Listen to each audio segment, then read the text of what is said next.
Entonces quiero que hagan este ejercicio conmigo. Hagan fuerza. Ok. Y digan conmigo la palabra resistencia. Muy bien. El título de la enseñanza está en sus pantallas. Dice así: sin resistencia para resistir. Felicidad sin resistencia para resistir. Y ahí ven una prensa que está haciendo fuerza. Una prensa de vino. Pues imagínate que tú y yo no vamos a ser felices si no tenemos resistencia. Si tu resistencia es muy bajita, emocionalmente hablando, mentalmente hablando, psicológicamente hablando, si no eres una persona con capacidad de resistencia, tú no puedes ser feliz. ¿Por qué te imaginas que hoy niños de 12 años estén pensando en el suicidio? Cuando décadas atrás se pensaba en esa edad en jugar, en deporte, en diversión. ¿Por qué a esas cortas edades se está pensando así? Porque hoy nuestros niños están siendo educados por redes sociales, por plataformas virtuales, lo que encuentran en los dispositivos como celulares y computadores. Entonces, esa clase de sociedad no está generando la resistencia emocional, cognitiva, de carácter que se debería tener. Y estamos frente a una terrible tragedia, porque si los niños fueran felices no se querrían quitar la vida.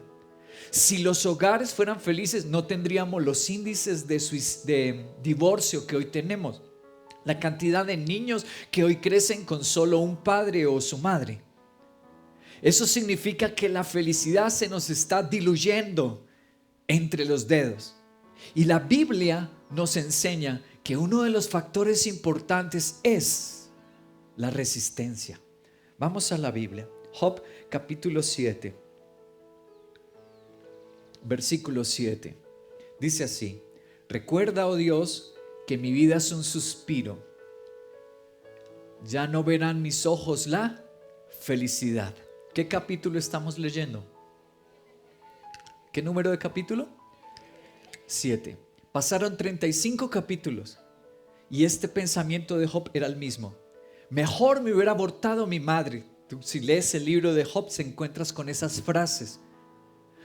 Satanás, el enemigo de nuestra alma, le infringió tal daño a Job, le infringió tal tormento a Job, que él piensa que jamás será restaurada su felicidad, ni emocional y sentimental, ni económica, ni en su salud. Él piensa: me caí y ahí me voy a quedar. Dios no me va a permitir levantarme. Pero pasan 35 capítulos de quejas, de amargura, y mira lo que pasa. Job capítulo 42, versos 5 y 6. Dice: de oídas había oído hablar de ti, pero ahora te veo con mis propios ojos. Por tanto me retracto y me ¿qué? Léelo por favor. ¿Qué dice? ¿Me qué? Arrepentimiento. Job llegó a un punto de su vida donde dijo: ya no voy a ser más un incrédulo y un quejoso. Yo voy a agradecer a Dios que me espera una eternidad. Si me muero hoy, por morirme con un Dios, me voy a ir a la eternidad. Y eso produjo un cambio. Le vino a Job una capacidad de resistir nueva. Ya por 42 capítulos él se había desmoronado. Prueba tras prueba, aflicción tras aflicción lo habían hecho arrodillar en la vida. Pero llega este momento tan precioso, tan lindo. Meses o tal vez años de lucha, Job decide orar y arrepentirse. ¿Cuál es el efecto cuando él se arrepiente? Vamos a leer ese mismo capítulo, pero versículo 12, 13 y 17. Dice: el Señor bendijo más los últimos años de Job que los primeros. Llegó a tener 14,000 ovejas, 6,000 camellos, 1,000 yuntas de bueyes, 1,000 asnas. Tuvo también 7 hijos, 3 hijas. Y disfrutó de una larga vida y murió muy anciano. Mira lo que está en rojo. Léelo porque es para ti. Dilo: el Señor me bendecirá más. Y luego dilo: disfrutaré. Es lo que estamos leyendo. ¿Qué dice la ciencia sobre la resistencia? ¿Saben que este tema le ha importado a la psiquiatría, a la psicología, a la sociología? ¿Le importa esto? Repito, los niños están pensando en suicidar. Repito, la gente acaba de casarse con todos los sueños de ser felices y ya se están divorciando.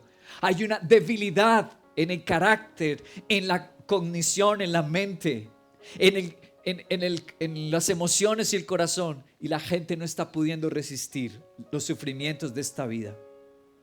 Y eso que hoy hay plataformas virtuales. Y eso que hoy hay cines y centros comerciales. Años atrás era solo trabajo y la vida era más dura. Hoy hay más diversión, celulares y un montón de cosas. Pero la gente no tiene resistencia. ¿Por qué? Porque hemos dejado a nuestro Dios. La resistencia no viene de allí, de esas actividades, de tener más cosas, de más placeres. La resistencia viene de Dios. ¿Qué dice la ciencia? Veamos por favor un concepto científico. Si nos sumergimos en el agua y abrimos los ojos, probablemente sea difícil observar con claridad qué hay a nuestro alrededor. Pero si usamos lentes para nadar, seremos capaces de saber en qué lugar estamos y hacia dónde queremos ir. Esa herramienta que nos ayuda a tener perspectiva de la vida y a sobreponernos ante situaciones difíciles es la resiliencia.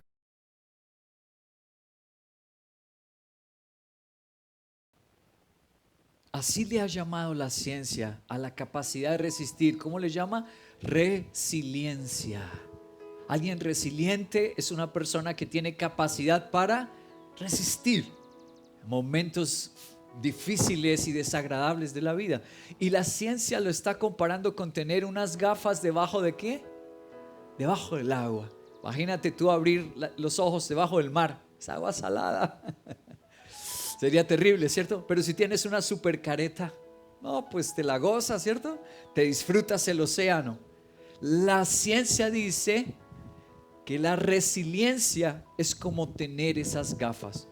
Yo creo más que es como tener tanque de oxígeno. Te permite no morirte en las pruebas. Te permite no sucumbir, ahogarte. Él es el doctor en psicología clínica Jesús González Moreno, de la Universidad de Valencia en España. Así se titula el artículo: Resiliencia, ¿qué es? ¿Para qué sirve? ¿Y cómo podemos desarrollarla? De la Universidad de Valencia. Dice: la resiliencia es el resultado de cómo el sistema nervioso y el cerebro responden al estrés y la adversidad para promover adaptación y la recuperación emocional y cognitiva. El cerebro resiliente ejecuta una danza de cambios plásticos, adaptativos y funcionales que permiten enfrentar el problema y recuperar la funcionalidad afectada. Me encantó la definición porque describe perfectamente a nuestro personaje de hoy. ¿De quién estamos hablando hoy? De Job. Y resulta que lo que había perdido Job lo recuperó, como lo dice la ciencia, como lo está diciendo este doctor en psicología clínica, como lo dice esta universidad española. Lo que la ciencia dice, la Biblia ya lo había mencionado. ¡Qué increíble! Vamos a Eclesiastés capítulo 4, verso 1 y 2. Eclesiastés 4, verso 1 y 2 dice: luego me fijé en tanta opresión. Mira lo que está escribiendo Salomón. Me fijé en tanta opresión e injusticias que hay debajo del sol. Vi llorar a los oprimidos, no había quien los consolara. El poder estaba del lado de sus opresores y no había quien los consolara. Y consideré más felices a quienes, a los que ya han muerto. ¿Observas lo que está en rojo al final? Que para ser feliz, ¿en qué llegó a pensar ese hombre? La muerte. Aquí nace nuestro primer principio de la enseñanza de hoy. Sin resistencia nos dejamos morir. Si no somos seres humanos resilientes, que nos viene por la oración, que nos viene por la gracia de Dios, esa fuerza en nuestro cerebro, nosotros nos dejamos morir. ¿Estás viendo Eclesiastés 4? No hay justicia en la tierra. Mira cómo la gente llora y no hay quien le ayude. Entonces, más felices son los que se mueren. Cuando tú no tienes resiliencia, fortaleza, Tú quieres dejar morir ese hogar, pues que se pierda esa familia. Tú quieres dejar morir tu futuro, pues que se pierda esa profesión y esa universidad. Tú quieres dejar perder tu ministerio y tu llamado de servirle a Dios, a que se pierda y no vuelvo a hacerlo. Dios dice, no lo hagas. Estás pasando por el capítulo 7 de Job. Estás tal vez en el 15, pero espérate hasta el 42. Sigue orando. No pierdas tu resistencia, porque tu 42 te llega. Job capítulo 2, versículo 8 y versículo 9. Ahora vamos a ver la esposa de Job que dijo. Y Job, sentado en medio de las cenizas, tomó un pedazo de teja para rascarse. Él estaba lleno de una sarna maligna en todo su cuerpo. Parece que fue por el estrés. Hay enfermedades del estrés que te causan erupciones en la piel. Parece que fue el estrés extremo que vivió Job que le trajo esa infección y esa alergia en todo su cuerpo. Y su esposa le reprochó: ¿todavía mantienes firme tu integridad? Maldice a Dios. Y ella mató su matrimonio. Ella mató las esperanzas y la fe de que Dios podía hacer un milagro. Ella lo mató. Por esa razón no se vuelve a mencionar a la esposa de Job. En todo el resto del libro no se vuelve a mencionar. La única manera para que Dios no te pueda restaurar y devolver tu felicidad es que tú lo abandones. Es que tú dejes el encargo de Dios, dejes ese matrimonio o dejes tu servicio y tu llamado a servirle a Cristo, dejes tu iglesia. Pues entonces Dios dice: no lo puedo hacer. Si no recibimos resistencia de Dios, cosas se van a morir. Es lo que la Biblia lo dice. Eclesiastés 4 y ahora Job 2. Se acabó ese hogar. Se acabó su matrimonio porque ella no quiso resistir más. Ella dijo: maldice a Dios y muérete. Ella no dijo: oremos a Dios, arrepintámonos y volvemos a servirle. No, esa no fue una mujer sabia, una mujer destructora. Y se murió efectivamente su hogar. Voy a la página de British Psychological Society del Reino Unido. Esta es una página especializada, la Sociedad de Psicología del Reino Unido. Y lo que dice esta página, este artículo, me llamó mucho la atención. Es un perfecto ejemplo del tema de hoy. El perfeccionismo como factor de riesgo para el suicidio. La prueba más completa hasta la fecha. ¿Por qué la gente, si no le sale la vida perfecta, piensa en suicidarse? Cuando la gente en su vida no les sale lo que ellos pensaban perfectos, ¿por qué piensan en quitarse la vida? En 1995, el difunto psicólogo Sidney Blatt destacó el aparente vínculo entre perfeccionismo y suicidio en un influyente artículo para la revista de psicología estadounidense titulado La destructividad del perfeccionismo. Esto es muy importante hoy revisar lo que está diciendo la Sociedad de Psicología del Reino Unido. Cuando la idea de perfección tuya no te sale y tu vida perfecta, dicen los científicos, entonces te lleva a morirte. Lo que estamos leyendo ahorita en Job 2, en Eclesiastés 4, mejor morirse. Pero lo que la Biblia dice es que cuando mi plan no resulta es porque Dios tiene un pensamiento mucho más alto y un plan mejor que el mío. Gracias por su fe. Dios siempre tiene un plan mejor que el mío. Si eso no salió es porque viene algo mejor. ¿Cuál es la prueba que dice la Real Sociedad de Psicología, que dice que es la mejor prueba de que se va a morir la persona que no le sale la vida perfecta? Se lo voy a mostrar. La prueba que ellos esgrimen, muestran en ese artículo, es de Alasdair Clare. Es el que escribió ese libro que está al lado izquierdo de su pantalla. Se llama El corazón de dragón. Lo llevaron a una serie en la televisión, luego películas. Un gran escritor británico, inglés, Alasdair Clare. Él se ganó por ese libro que llevaron a la televisión. Se ganó un Emmy. ¿Qué son los premios Emmys? Los premios Emmy son los dados en Estados Unidos a las mejores producciones de televisión. Las mejores producciones les dan un Emmy. El autor de este libro, Alasdair Clare, le dieron un Emmy. Aquí está la historia de Alasdair Clare. La vida de Alasdair Clare parecía perfecta. Había sido un alumno brillante en la Universidad de Oxford. Mira de dónde se graduó el Oxford. Posteriormente se había convertido en uno de los profesores más prestigiosos.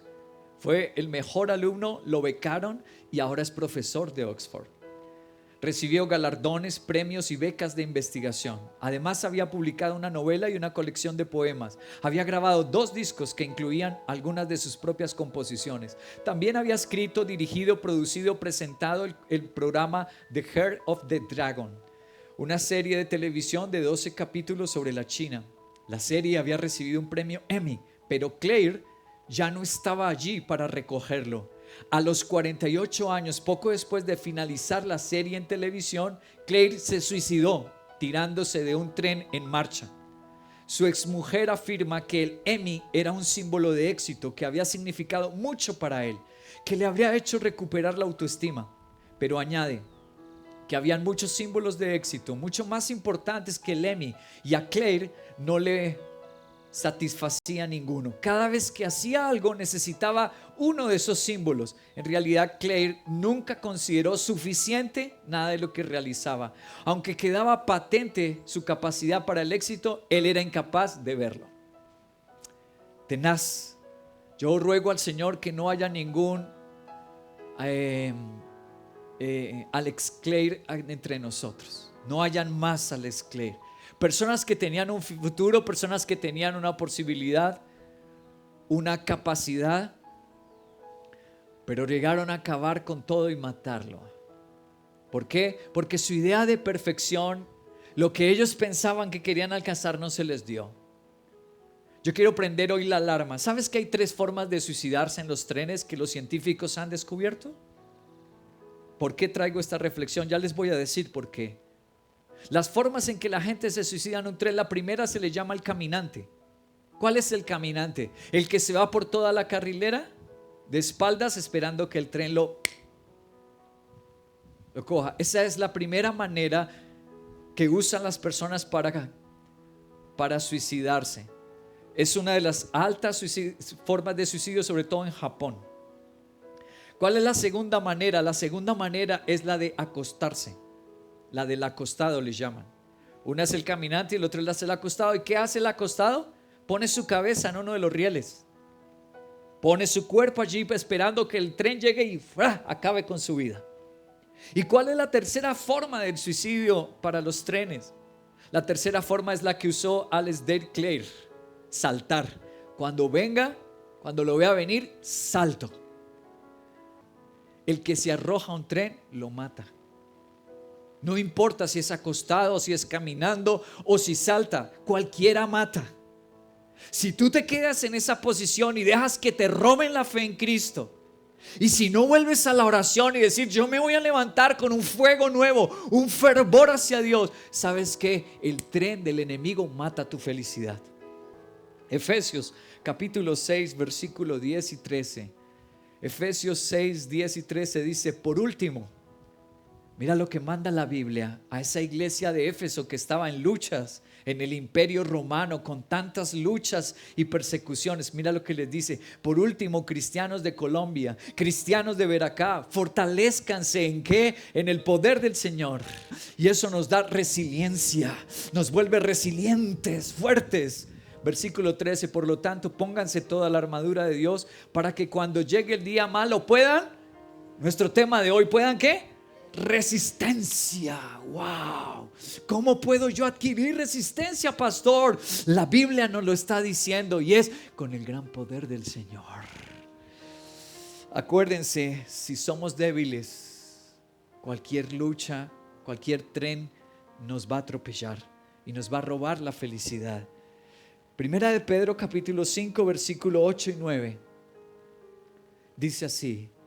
Ya leímos Efesios, ahora mira lo que dice Pedro: practiquen el dominio propio, manténganse alerta. Su enemigo el diablo, el tren, mira el tren, ronda como león rugiente buscando ¿a quién? Aplastar. Resístanlo, resiliencia. Dice resístanlo, manteniéndose firmes en su trabajo. No dice así, en sus redes con sus amigos. No, tampoco dice así. ¿Cómo es que yo me vuelvo resiliente? ¿Firme en la qué? Todos los que nos congregamos, todos los que nuestro discipulado le decimos a los hijos, esto es vital. Este es el futuro de nuestras vidas. De ahí es que vienen los milagros. Siéndole fiel a nuestro Padre, Él también va a ser fiel con nosotros. Con Better Human estuve con los niños y jóvenes y algunos padres de Better Human. Compartí esta historia, es poder para decir, para hablar. Pero esta historia la quiero hoy compartir a todos los que no pudieron estar en la Inter. Y les pedí la ayuda a los de bachillerato de Better Human que me ayudaran a compartir esta historia de ese gallo pelado. Esta historia comienza con un joven que estaba en la del amor. Se enamoró perdidamente de una joven. Todos los días la miraba desde lejos, pero un día decidió confesar su amor. Sin embargo, la respuesta que recibió no fue la esperada. Ella lo rechazó. El protagonista de nuestra historia se sintió con el corazón roto y tomó una decisión, pero no la mejor decisión: ahogar sus penas en el alcohol. En medio de su dolor, para no sentirse humillado por la respuesta de su enamorada, comenzó a dañar su reputación, hablando mentiras y sembrando una imagen totalmente contraria a la que en realidad era. Así es. Al día siguiente, cuando despertó, recordó cada palabra que salió de su boca y el posible dolor que éstas causarían a su amada. Muy arrepentido, fue en busca del cura del pueblo para tratar de arreglar su error. Desconsolado, en medio de la confesión le contó todo lo que había sucedido la noche anterior, y frente a esto la penitencia del cura fue: busca un gallo, el más grande y gordo que encuentres. Luego de decir por todo el pueblo gritando con todas tus fuerzas: soy un mentiroso, todo lo que he dicho en mi enamorada no es cierto. Y arranca una pluma del gallo. Deberías de hacer esto hasta que el gallo haya quedado sin una sola pluma. Cuando termines, vuelve. Así fue. El joven hizo todo lo que el cura le ordenó. Al regresar, sintiéndose olvidado y pensando que con esto sería perdonado, se presentó frente al cura, pero ninguno imaginaría lo que sucedió a continuación. Las palabras del cura fueron: muy bien, hijo, ahora devuélvete por cada camino y cada calle. Recoge las plumas y ponlas de nuevo en el gallo. Con asombro, el joven cuestionó al cura, diciéndole: es imposible hacer lo que estaba pidiendo. Las plumas ya no estarían porque el viento se las habría llevado y ya no había manera de ponerlas de nuevo en el gallo. El cura asintió con su cabeza y afirmó: entiendes que lo que dijiste no se puede revertir y el daño que causaste es irreparable. Muy bien. Fabricaron el gallo. Gracias. Qué recordatorio. ¿Sabes una cosa? El hombre de esta historia, que se fue a beber trago porque la muchacha no le correspondía, y en medio de su alicoramiento y su borrachera empezó a hablar mentiras. Yo le he hecho a esta muchacha no sé qué cosas, y la difamó y ensució su reputación. El sacerdote del pueblo le dijo la verdad: ya lo que hizo, mijo, ella ya, si antes no lo quería, ahora lo odia. Si este hombre no tenía capacidad para resistir y se fue al licor, ahora perdió a la esposa de sus sueños. Escúchame bien, no te arrojes al tren, no te vayas al licor, no tomes la solución de un trabajo y alejarte de Dios. ¿Por qué? Porque la felicidad que Él tiene para ti en el 42 llega. Tal vez vayas por el 7, el 15, el 20, pero no hagas eso que hizo ese hombre, irte a un bar. No hagas eso de arrojarte al tren. No hagas eso, porque si ese muchacho hubiera soportado, seguro que Dios se lo hubiera concedido por esposa. Y Dios dice: 5 de ustedes perseguirán a 100. ¿Y 100 de ustedes perseguirán a cuántos? ¡Wow! 10,000. Y ante ustedes sus enemigos caerán a filo de espada.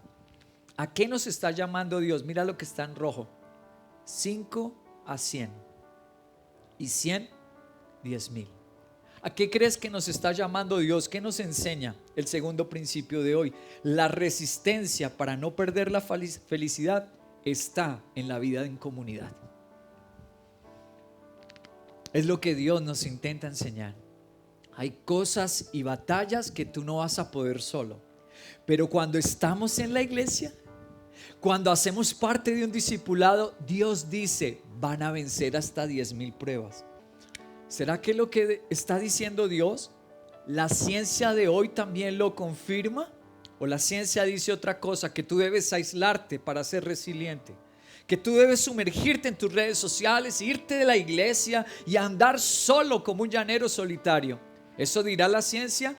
La resiliencia no significa que ignoremos el problema y hagamos como que todo está bien, o que tengamos que superar solos los desafíos que se presentan. Todo lo contrario, parte importante de la resiliencia es la comunidad, tener en quien apoyarse. Estudios señalan que la creación de comunidad. Impresionante que lo que estás escuchando, lo que hoy la ciencia descubre, ya Dios lo había dicho. ¿Oíste lo que dice la ciencia? Parte importante para volverte alguien resiliente, resistente, capaz de soportar, es que tengas una vida ¿en qué? Y pusieron el dibujito del muñequito ahí meditando, orando. ¿Sí se dieron cuenta? Las personas más resistentes son las personas que hacemos parte de una comunidad de fe. No seas solo asistente. No solamente estés en una silla ahí como un objeto. Por favor, vincúlate, haz una red. Eclesiastés 4, versículo 12. Voy a leerlo en esta versión de la Biblia que se llama Nueva Biblia Viva. Dice, y uno solo puede ser atacado y vencido, pero dos, espalda con espalda, pueden resistir, pueden ser resilientes cuando están dos, y triunfar.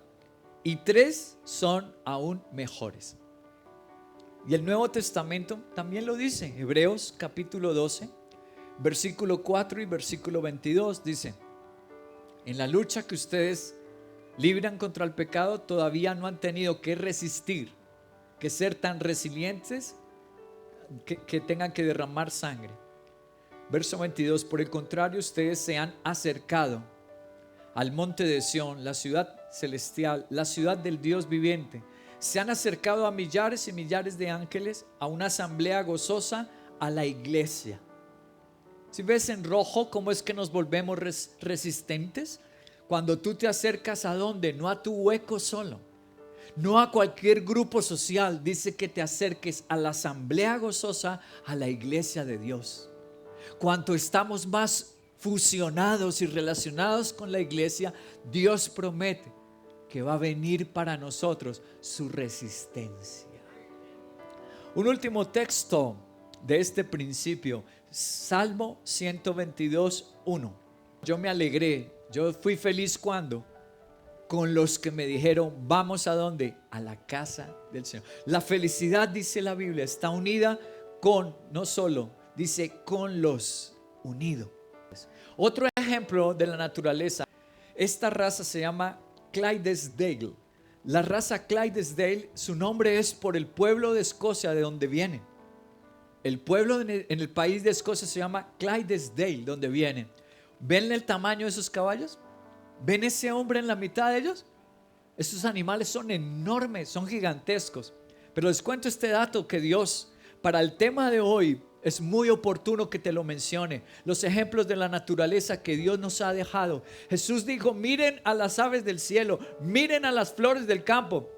Pues yo quiero decirte que hoy Dios dice, miren a los Clydesdale. ¿Por qué? Un caballo de estos, ¿sabes cuánto puede arrastrar?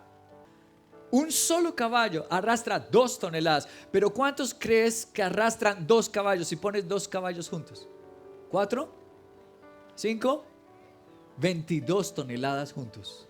Cuando estamos unidos, nos volvemos más resistentes. Y las pruebas no nos acabarán. Llegaremos al capítulo 42. Dios sí nos hará felices en ver acá. Y el último principio está en 1 Corintios, capítulo 10, verso 13, dice así: ustedes no han sufrido ninguna tentación que no sea común al género humano, pero Dios es fiel y no permitirá que ustedes sean tentados más allá de lo que puedan resiliencia, aguantar. Más bien, cuando llegue la tentación, Él les dará también una salida a fin de que puedan resistir. El tema de la resiliencia otra vez en la Biblia. ¿Cómo puedes resistir? Dice que ¿quién les dará la resistencia? Está en rojo, mírenlo. ¿Quién? ¿El estudio? la pareja, ¿lo ves en rojo? Al final, ¿quién nos da la resistencia? Él. ¿A qué Él se está refiriendo? A Dios.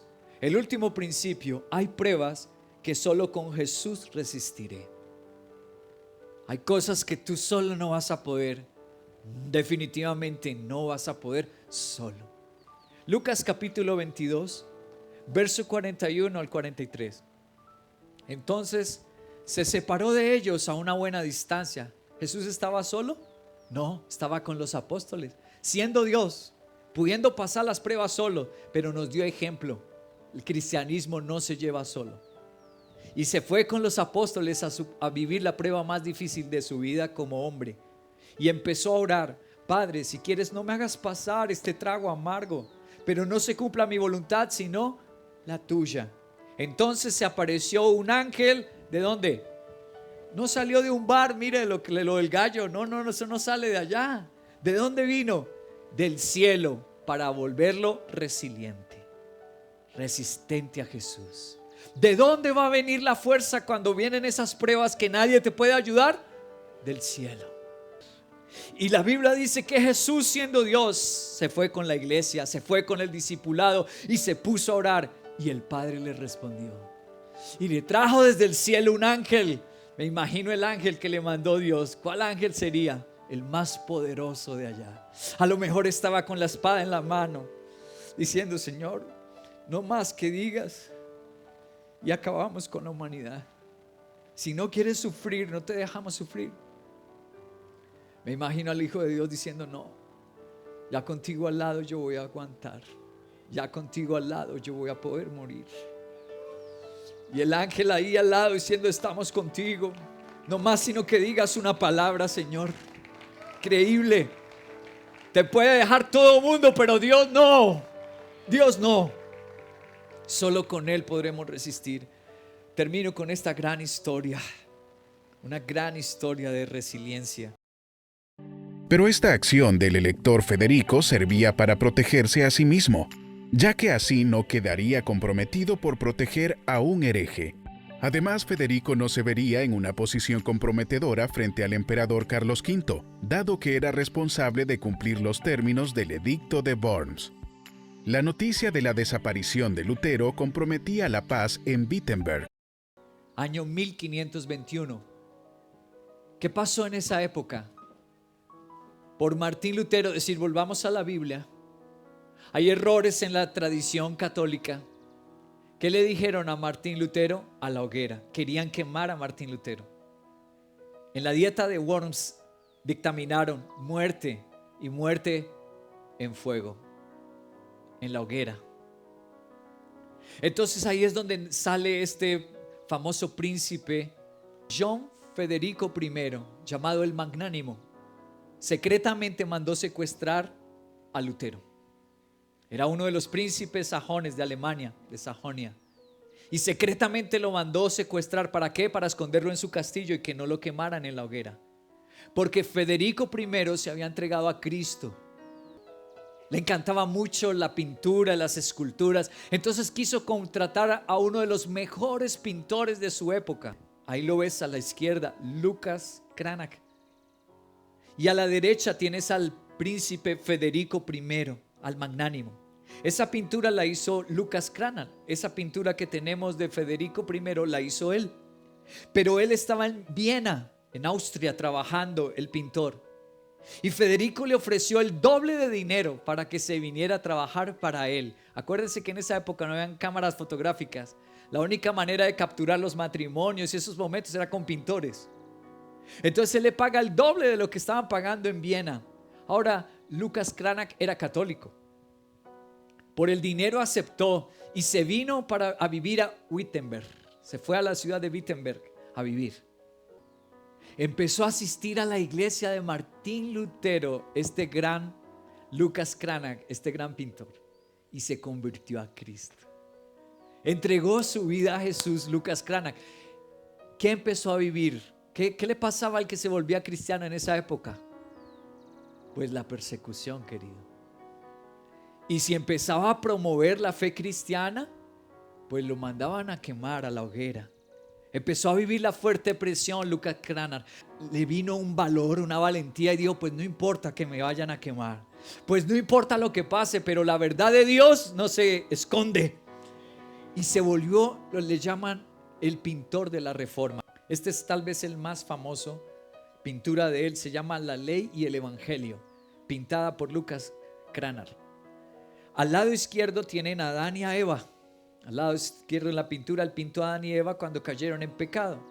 Y ven ahí a los que están mostrándole las tablas de la ley, que lo condenan y lo llevan a la condenación. Pero al lado izquierdo pintó a Cristo y pintó la gracia de Jesús que perdona al pecador. Y lo ven ahí abajo un cordero, lado derecho abajo está pintado un cordero. Es el Hijo de Dios, que es llamado el Cordero de Dios, que está pisando la muerte y la condenación. Eso fue lo que pintó. Imagínate, se volvió súper peligroso. Lucas Cranach, el papa de aquella época, quería quemarlo, imagínate, porque se volvió un pintor de la Reforma, a predicar con la pintura. Lucas Cranach el Viejo fue pintor de corte en Wittenberg. El hijo crece en el ambiente de un floreciente taller de pintura.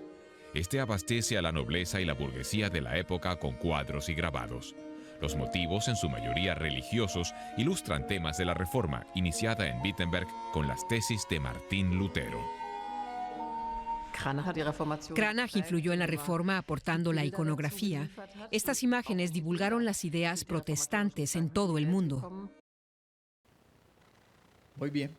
Ahí están escuchando, este es un canal de arte, de pintura, no es un canal cristiano que está hablando de la grandeza de Lucas Cranach.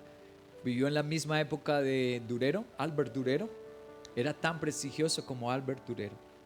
Finalmente, el emperador Carlos V del Sacro Imperio Romano le declaró la guerra al príncipe Federico I, al magnánimo, por ser protestante. Se enfrentaron en una batalla en el año 1547. Ganó el emperador Carlos V. Entonces, ¿qué hicieron? Hirió en la mejilla, le traspasaron una lanza a Federico I. La esposa de él intercedió para que no lo mataran, no lo quemaran. Y finalmente el emperador se conmovió y lo mandó al exilio. Vivir encarcelado en otra ciudad, lo mandó al exilio. Hace algo extraordinario Lucas Cranach y dice, yo me voy con él. Él fue el que me contrató para ser pintor aquí en Wittenberg, pero además por él es que conozco a Cristo. Porque si él no me hubiera contratado, yo hubiera seguido católico allá en Viena. Yo conocí a Cristo por ese emperador. Y como lo mandaron detenido a otra ciudad, yo me voy para esa ciudad a acompañarlo.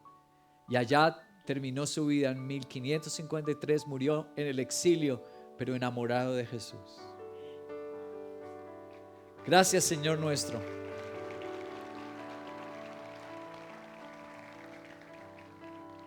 Tú no necesitas irte a un bar, como le pasó a este hombre que perdió su felicidad. Tú no necesitas irte de caminante ni acostarte en los rieles de este mundo. Sea que seas un pintor como Lucas Cranach, no seas un predicador. El mensaje de Dios hoy es: tu 42 iba a llegar. Tu 42 iba a llegar. El mundo entero admira a Lucas Cranach. Mucha gente que ni es cristiana, pero tienen que verlo en las universidades cuando se estudia la historia del arte. La pintura del Renacimiento. Lucas Cranach es un grande. Dios sí quiere que tu 42 llegue. Haz lo que dice el Señor. Cuando Job volvió a orar y se arrepintió. Sin importar lo difícil, lo adverso, lo grande, aún lo doloroso. Con Dios todo puede cambiar. Misión Veracruz. Porque con Dios todo puede cambiar.